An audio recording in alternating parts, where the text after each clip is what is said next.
আমরা এই মুহূর্তে দাঁড়িয়ে রয়েছি জনবিস্ফোরণ বলা যায় উত্তর কলকাতার অন্যতম আরও একটি পুজো কমিটির প্যান্ডেলের ভেতর, মণ্ডপের ভেতর, জগৎ মুখার্জি পার্ক দুর্গা উৎসব পুজো কমিটির মণ্ডপের ভেতর। আর্টিফিশিয়াল ইন্টেলিজেন্স, এআই, এখন সবাই কিন্তু আমরা জানি এআইয়ের জামানা। এআই কিন্তু এবার, অর্থাৎ আর্টিফিশিয়াল ইন্টেলিজেন্সই কিন্তু এবার মূল থিম জগৎ মুখার্জি পার্ক দুর্গা উৎসব মণ্ডপের ভেতরে প্রবেশ করলেই আপনারা সবটাই রোবোটিক দেখতে পাবেন। মানে সিলিং থেকে শুরু করে সব ছবি আপনারা দেখবেন, এক এক করে দেখুন, ওপর থেকে শুরু করে এআই চারিদিকে কিন্তু মণ্ডপের ভেতরে, মণ্ডপের বাইরে যেখান থেকে প্রবেশ করবেন, এবং সবটাই কিন্তু এআই কেন্দ্রিক। এমনকি মাতৃ প্রতিমাও, যেখানে মা দুর্গার মূর্তি দেখুন, সেটাও কিন্তু এআই রূপে তুলনা করে কাল্পনিকভাবে কিন্তু সেটা করা হয়েছে।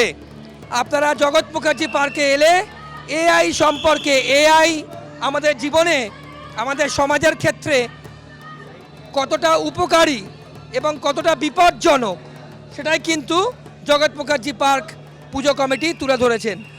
প্রথমেই বলবো, এআই আপনাদের যে এবারের মূল ভাবনা, দর্শকদের আপনারা কি উপহার দিচ্ছেন? সমাজের পক্ষে এআই বিপজ্জনক না এআই ভালো, কোনটা? আমরা প্রতি বছর থিমটা করে থাকি। এবছরে আমরা ভাবনা 89 বছরে থিম এআইকে আমরা চিন্তার মধ্যে দিই।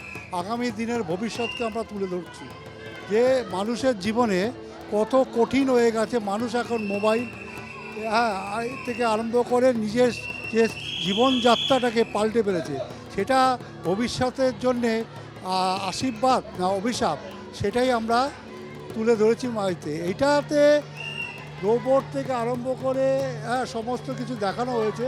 মা দুর্গাকেও আমরা এবছরে যে আমরা দেখিয়েছি একটা বাঘ, আমাদের যে বাঘ জাতীয় পশু, সেটাকে আমরা তুলেছি। অনেকে আমাদের কাছে প্রশ্ন করে যে সিংহ নয় কেন, কিন্তু বাঘ আমাদের জাতীয় পশু বলে আমরা বাঘ করেছি। একটা পায়ের ওপর মা দুর্গা একটা সমস্ত জানি উড়ে যাচ্ছে। মানুষের জীবনযাত্রাটা এমনভাবে ধরে গেছে যেটা আগামী দিনে ভবিষ্যতে ভালো হতে পারে, আবার খারাপ হতে পারে, সেটাই আমরা তুলে নিই। খোকনদা, পরবর্তী প্রশ্ন করবো, সবটাই এআই, আপনারা যারা দর্শকরা, দর্শনার্থী আসবেন, এত মানুষজন, যখন আমরা আপনারা ইন্টারভিউ নিচ্ছি, মণ্ডপের ভেতরে জনপ্লাবন বলা যায়, ম্যানেজমেন্ট কিভাবে করবেন? এত মানুষজন আসবেন, কিভাবে সামলাবেন? প্রথমেই বলি যে মানুষকে ঠাকুর দেখার জন্য আমরা বলছি যাতে তাদের সুরক্ষা থাকে, তার জন্যে আমরা প্রশাসনের প্রচুর সাহায্য দিই। কলকাতা পুলিশ এবং আমাদের প্রাইভেট সিকিউরিটি, এর ওপরে 100 ওপরে আমাদের ভলেন্টিয়ার, ভালোভাবে যাতে মানুষ ঠাকুর দেখতে পারে সেই সুযোগ করে দিচ্ছি। আর সবাই মিলে আসুন, জগৎ মুখার্জি পার্কে ঠাকুর দেখুন, আশা করি সবারই ভালো লাগবে। অনেক ধন্যবাদ খোকনদা, আপনার পুজো খুব ভালো কাটুক। আপনারা দেখলেন, আমরা কথা বললাম খোকন রয়ের সঙ্গে, এবং আর্টিফিশিয়াল ইন্টেলিজেন্স আমাদের সমাজের পক্ষে ক্ষতিকারক না উপকারী।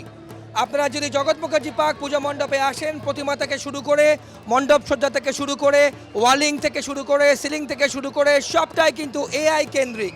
এখন এই এআই দর্শকরা, আপনারা কিভাবে অ্যাকসেপ্ট করবেন, কিভাবে গ্রহণ করবেন, সেদিকে কিন্তু আমাদের নজর থাকবে। জগৎ মুখার্জি পার্ক দুর্গা উৎসব পুজো কমিটির এআই মণ্ডপের ভেতর থেকে ক্যামেরায় সূর্য অধিকারীর সঙ্গে শান্তনু।